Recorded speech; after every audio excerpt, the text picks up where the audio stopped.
வணக்கம். நான் மதியழகன். இந்த தையட்டி தனியார் காணிகளில் அமைக்கப்பட்டிருக்கின்ற அந்த சட்டவிரோத கட்டடம் அதுக்கு திஸ்ஸ விஹாரை என பெயர் சூட்டப்பட்டு செய்திகளில் வந்திருக்கும். அது அளவீடு செய்து அதுக்கண்ட ஒரு குழு அமைக்கப்பட்டு அந்த குழுவின் தீர்மானத்துக்கு அமைய அளவீடு செய்து நில அளவை திணைக்களத்தினால் அளவீடு செய்து காணி உரிமையாளர்களிடம் உரிமையாளர்கள் காணிகள் அடையாளப்படுத்தப்பட்டு கையகப்படுத்துறதுக்கான ஏற்பாடுகள் நடந்தது. அதுக்கான 17ஆம் தேதி எங்களுக்கு 17ஆம் தேதி முதல் தடவையாக அளக்கிறதுக்குரிய ஏற்பாடு எங்களை அழைக்கப்பட்டிருந்தோம். 17ஆம் தேதி அதுக்குரிய சார்பானவர்கள் அதுக்குரிய திணைக்கள ஆக்கள் எல்லாரும் இருக்கணும் என்று அது தடை செய்யப்பட்டது.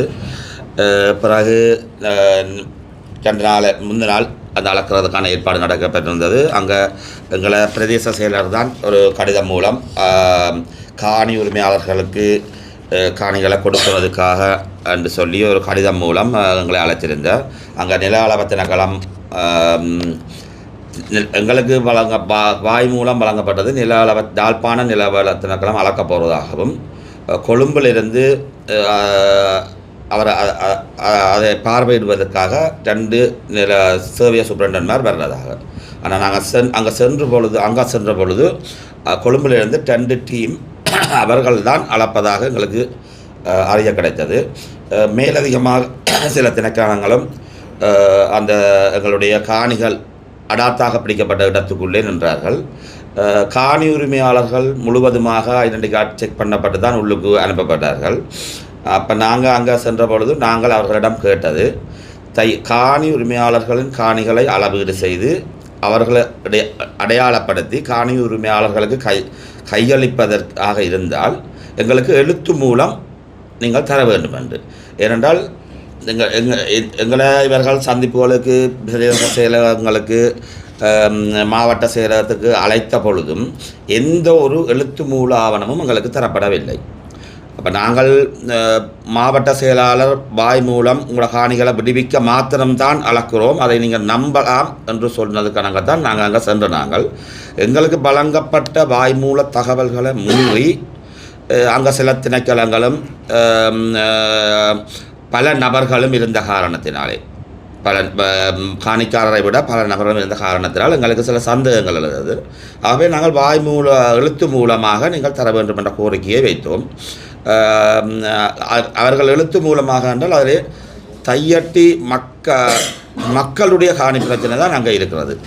அவர்கள் அதிலே இந்த மக்களுடைய காணி பிரச்சனை என்பதை சேர்க்காமல் விகாரை தொடர்பான காணி பிணக்குகளுக்கு தீர்வு காண்பதற்காக அதுதான் அவர்களுடைய வழங்கக்கூடியதாக இருந்தது. ஆனால் வாய் மூலம் சொல்லுகிறார்கள் மக்களுடைய காணியை அளந்து மக்களுக்கு கையளிப்பதற்கான இதன்று. அப்போ நாங்கள் அவர்களிடம் கோரியிருந்தோம், நீங்கள் எங்களுக்கு அழைத்திருக்கிறீர்கள், எங்கள் 17 பேருடைய பெயரை போட்டு இந்த பிரச்சனையை தீர்வை காண்பதற்காக என்று நீங்கள் போட்டிருக்கிறீர்கள். யாழ்ப்பாணம் திஸ்ஸ விகாரை தொடர்பான காணி பிரச்சனைகளுக்கு தீர்வு காண்பதற்கான திட்டமிடப்பட்டுள்ள அளவீட்டு நடவடிக்கைக்குத்தான் அழைத்திருக்கிறார்கள், மக்களுடைய பிரச்சனைக்கு அல்ல. அப்போ நாங்கள் எங்களுடைய காணி என்று இந்த கடிதத்தின் மூலம் ஒப்புக்கொள்கிறார்கள், மக்களுடைய காணிகளில் என்ற ஒப்புக்கொள்கிறார்கள். அங்கே பொழுது நாங்கள் கேட்டது இதே போல் 17 பேர்த்த பேரை போட்டு உங்களோட காணிகளை நீங்கள் அடையாளப்படுத்துங்கோ, வந்து காட்டி நில அளவுக்கு அடையாளப்படுத்துங்கோ, அதுக்கு நாங்கள் உங்களோட காணிகளை உங்களோட கையகப்படுத்துகிறோம், உங்களுக்கு தர்றதுக்கான நோக்கம் என்றதை எழுத்தில் தாங்கோ. எங்களுக்கு பொறுப்பானது பிரதேச செயலகர் தான் எங்களை அழைத்திருக்கிறார். பிரதேச செயலகர் தரவோனும் ஒரு லெட்டர் கேட்டில்லை. இதுதான் எங்களோட கோரிக்கையாக இருந்தது. அதை ஒரு கால் அதுக்கு எழுதி கொடுப்போம் என்ற மாவட்ட செயலர் அதை எழுதி கொடுங்க என்றார். சில சொற்றாளர்களை இணைக்க இறுதி வரை தயங்கினார்கள். ஒவ்வொரு காணிகளை ஒப்படைக்க என்ற சொற்றாடலை இணைக்கிறதுக்கு தங்களுக்கு அதிகாரம் இல்லை. அது வாய் மூலம்தான் சொல்லுவோம். ஆனால் அந்த கொழும்பிலே நடந்த கூட்டங்களில் எடுக்கப்பட்டு விட்டதாக முடிவு. உங்கள் காணிகள் சரிபார்க்கப்பட்டு விட்டது, கொழும்பில் உள்ளவர்கள் சகல அமைச்சு மட்டங்களிலேயும் இது மக்களுடைய காணி என்று ஏற்றுக்கொண்டு விட்டார்கள், ஆகவே உங்களுடைய காணிகளை வழங்குகிறோம் என்பதை வாய் மூலம் மட்டும்தான் சொல்லுகிறார்கள். எழுத்திலே தர முழுமையாக எழுத தொடங்குகிறார்கள். சில சொற்றாடல்களை உட்புகுத்தாமல் அதை மறுக்கிறார்கள்.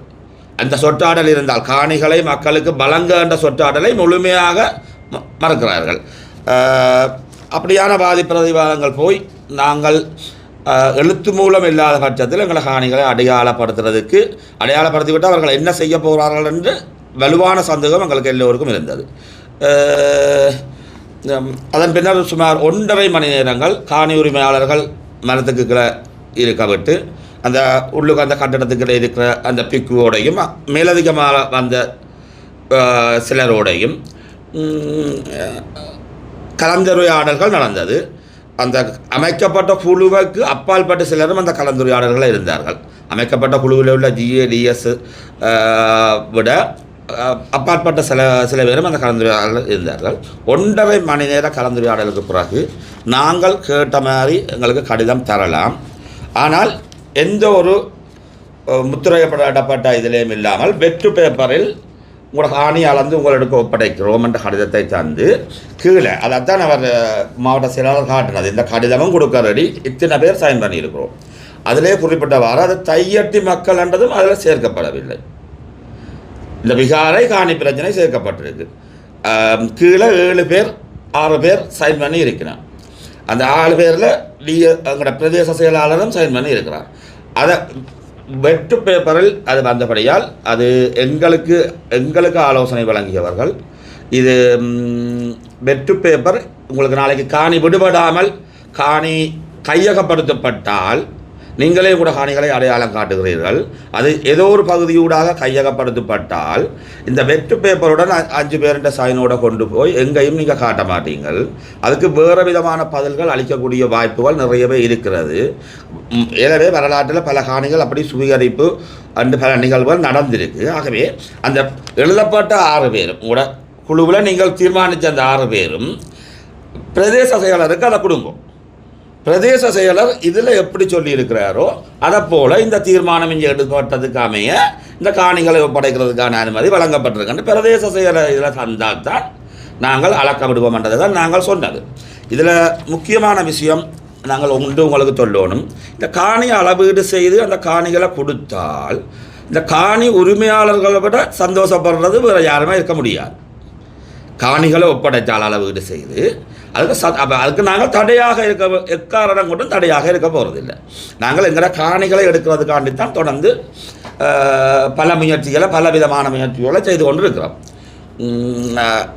அதே நேரம் எங்களோட காணிகளுக்கு மற்றவை அத்துமீறி செய்கிற செயல்பாடு நடந்தால் அதுக்கு உச்சகட்ட எதிர்ப்பை தெரிவிக்கிறதும் இந்த காணி உரிமையாளர்களை தவிர வேறு யாரும் இல்லை. அதை எல்லாரும் முதலாவதாக புரிஞ்சு கொள்ளணும். இந்த காணி விடயங்களில் பல தரப்பட்ட இதுகளில் முதலாவது 17ஆம் தேதி அளவை குழப்பப்பட்ட பின்னர் அதில் உள்ள பாதகமான செயல்பாடுகளை நாங்கள் யாழ் மாவட்ட செயலருக்கு ஒரு கடிதம் மூலம் எழுத்து மூலம் கொடுத்துருக்கிறோம். அந்த கடிதத்தின் பிரதிகள் அதிமேதகு ஜனாதிபதி பிரதமர் உட்பட பாராளுமன்ற உறுப்பினர் கயேந்திரகுமார், மாவட்ட ஒருங்கிணைப்பு தலைவர் ராமலிங்கம் சந்திரசேகர், பாராளுமன்ற உறுப்பினர் சிவஞானம் ஸ்ரீதரன், ஆளுநர் வேதநாயகன், காணி உரித்து நிர்ணய ஆணையாளர் நாயகம், சிரேஷ்ட நில அளவை அத்தியசர் இவ்வளவு பேருக்கும் இந்த கோப்பியை அனுப்பியிருக்கிறோம். அப்படி இருந்த 22ஆம் தேதி இந்த கடிதம் கையளிக்கப்பட்டது. இந்த கடிதத்துக்கும் எந்த ஒரு எழுத்து மூல பதிலும் இதோட நியாயப்பாட்டை மக்களும் புரிஞ்சு கொள்ளுங்க. எழுத்து மூலம் எதுவுமே தர மாட்டோம் உங்களுக்கு. நீங்கள் அதை கேட்கக்கூடாது, எழுத்து மூலம் கேட்கக்கூடாது. அவர்கள் எங்களுக்காக போராடி இருக்கிறார்கள். எங்களோட அதிகாரிகள் எங்களுக்காண்டி போராடி இருக்கலாம் இதோட கோணம் என்று. எழுத்து மூலம் தர்றதால உங்களுக்கு அதில் என்ன நட்டம் அதைத்தான் நாங்கள் கேட்டுனாங்க. பல முறை பிரதேச செயலரிடம் மிக தாழ்மையாக நீங்கள் எழுத்து மூலமாக தாரதால உங்களுக்கு எந்த ஒரு பாதிப்பும் வராது. நீங்கள் எடுக்கப்பட்ட முடிவை எழுத்து மூலமாக எங்களுக்கு தரலாம். ஆனால் எழுத்து மூலமாக நீங்கள் தந்தால் எங்களோட பாதிப்பு தடுக்கப்படும். நீங்கள் எழுத்து மூலமாக தராட்டிக்கு உங்களுக்கு தந்தான தராட்டினா உங்களுக்கு பாதிப்பு இல்லை. ஆனால் தராட்டிக்கு எங்களுக்கு பாதிப்பு வர்றதுக்கான சந்தர்ப்பம் நிறையவே இருக்குது. அந்த காணிகளில் ஒரு பகுதி ஏதோ ஒரு காரணத்தை காட்டி விடுவிக்கப்படாமல் இருக்கலாம். ஜாரோ தனிநபர்களால் தொடர்ந்தும் இதே கையகப்படுத்தலால் இருக்கலாம். எதுக்குமே ஒரு எழுத்து மூலம் அந்த குழுவில் ஒரு முடிவெடுத்தால் அந்த குழுவால் காணி உரிமையாளர்களுக்கு எழுத்து மூலம் கொடுக்கணும். ஏனென்றால் அந்த குழுவில் என்ன கதைக்கணும் என்றது எங்களுக்கு தெரியாது. அந்த குழுவில் ஜார் ஜார் இருக்கணும் என்றும் வாய் மூலம் இவர்கள் சொன்னது தான். மக்களின் பிரதிநிதிகளாக மாவட்ட செயலாளரும் பிரதேச செயலாளரும் போகிறதாக சொல்கிறார்கள். காணி உரிமையாளர்களில் ஒருத்தருமே அந்த குழுவில் இல்லை. அப்போ அங்கே என்ன கதைக்கிறாங்க, என்ன முடிவுன்றதை எங்களுக்கு எழுத்து மூலமாக தர்றது தான் ஒரு அரசு அதிகாரிகளுக்கு அழகு. அரசு அதிகாரிகள் பலதரப்பட்டவர்கள் இருக்கிறார்கள். தகுதி இல்லாமல்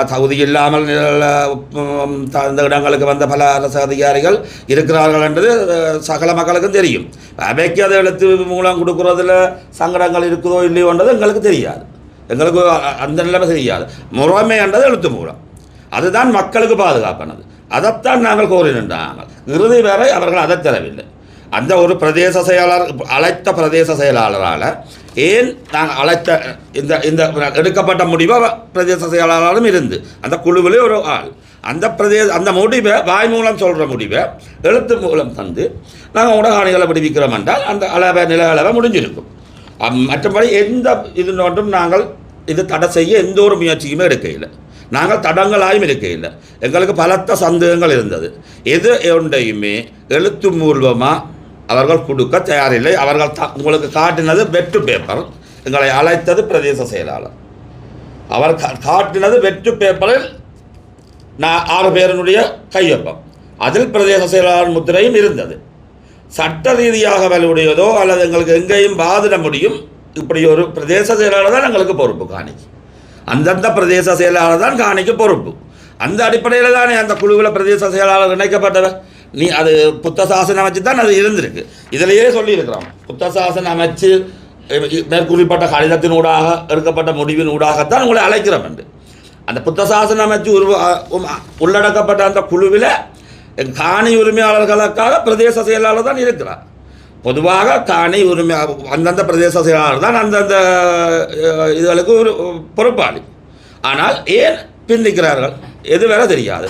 சில நேரம் அதில் நடந்த நிகழ்வுகள் ஒரு சிலது அந்த கடிதங்கள் துடுக்க ரெடியாகிறாங்க. எங்களை பலதரப்பட்ட மாற்று நிபந்தனைகளை விதித்ததாக ஊடகங்கள் மூலம் அறிகிறோம். நாங்கள் நிபந்தனை விதிக்கல. அவர்கள் எழுத தொடங்குகிறார்கள், ஒரு ஆள் தடுக்குது, திரும்ப எழுத தொடங்குறாங்க, ஒரு ஆள் தடுக்குது. அங்கே நடந்த நிகழ்வு ஊடகவியலாளர் ஒருவரையும் உள்ளுக்கு விடையில்லை என்றதையும் ஊடகவியலாளர்கள் நீங்கள் இதில் வெளிப்படுத்தணும். என்ன உள்ளுக்கு விட்டிருந்தால் சரியான நிகழ்வுகளை ஊடகவியலாளர் சொல்லியிருக்கலாம். ஒரு தடவை மண்டைக்கு உள்ளுக்கு விடுப்படையில்லை. காணி உரிமையாளர்கள் அதை எதிர்ப்பு தெரிவிக்கல. எங்கட காணிக்க ஊடகவியலாளர் வர்றதுக்கு நாங்கள் எதிர்ப்பு தெரிவிக்கல. அப்போ அதை தடை செய்கிறது யார்? ஏன் ஒரு 2 ஊடகவியலாளர் 3 ஊடகவியலாளர் கணவர் வந்தால் குழப்பம் என்ன விட வேண்டிய கடப்பாடு இருந்தது. அப்போ அதை தடை செய்து நீங்கள் என்ன செய்கிறீங்க? நாங்கள் அதில் தடுக்க இல்லை.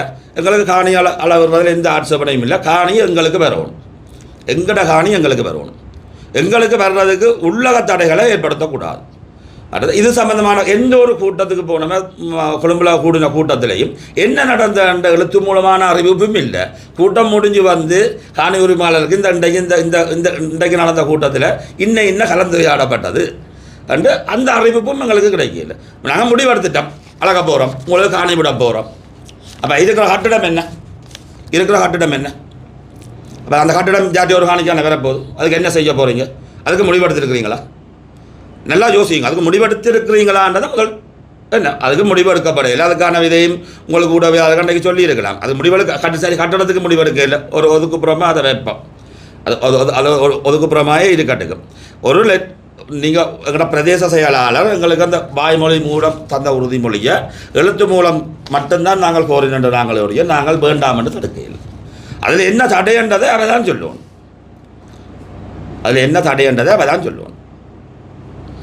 எழுத்து மூலம் ஏன் இது நேற்றைக்கு முற்பட்ட காலங்கள் அவ்வாறான அறிக்கையாக தரவில்லை, உங்கள் எழுத்து மூலம் தரவில்லை நீங்கள் கோரவில்லை? பல தடப்பட்ட கோரியும். உதாரணத்துக்கு எங்களுக்கு 17ஆம் தேதி அளவீட்டுக்கு